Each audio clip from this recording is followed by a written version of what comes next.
for part 3, what we're going to do is look at what happens if we don't have intersecting lines. Both of the ones that we've had before had one solution. They gave us one ordered pair.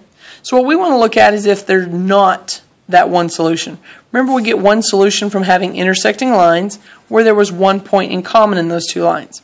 We want to look at the cases where we have parallel lines with no solution.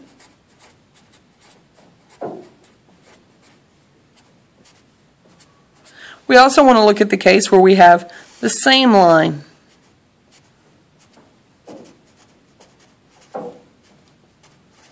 which is infinite number of solutions.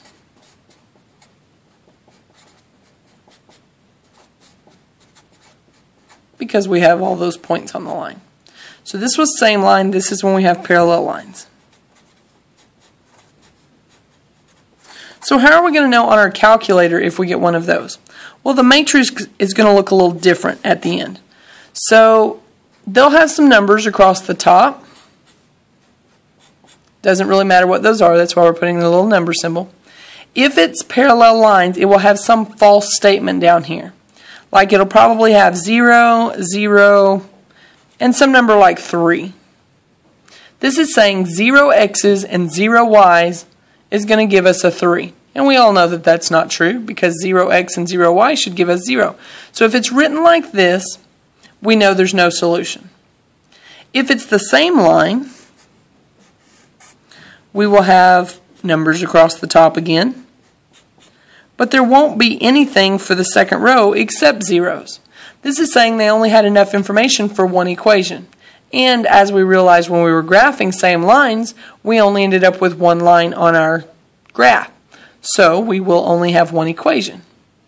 If we end up getting something with 3 zeros down here on bottom, we're going to say it's the same lines and that it has an infinite number of solutions. If we end up having zeros on bottom and they're set equal to some number, that's a false statement. So we're going to say no solution. We know they were parallel lines. So let's practice that part on our calculator. See how we might get that. Say I had the equations 4x plus 2y equals 8. And I had another equation that was negative 2x minus y equals negative 4. They're both kind of in standard form. We have our ax plus by equals c for both of them. This first one's negative. Remember, we said that's one of the rules that we could kind of a little bit ignore if we were working with a calculator. So if I wrote out my matrix, I have 4, 2, 8, negative 2, negative 1, negative 4. I want to type those into my calculator. I'm going to clear the screen I'm on. Go to second matrix. I'm going to go over to edit. I'm going to edit matrix 1. I'm going to put in my numbers. 4. Oh, first got to change the size back to 2, 3. So 2 enter, 3 enter. Now I'll input my numbers. 4, 2, 8, negative 2, negative 1, negative 4. Once I have them in there, I check 4, 2, 8, negative 2, negative 1, negative 4. Quit out of it so I don't screw anything up. Alright, we're going to practice this one very, very quickly. So we're going to enter our matrix, second matrix, over to edit, option 1. It's still a 2 by 3, so 2 enter, 3 enter.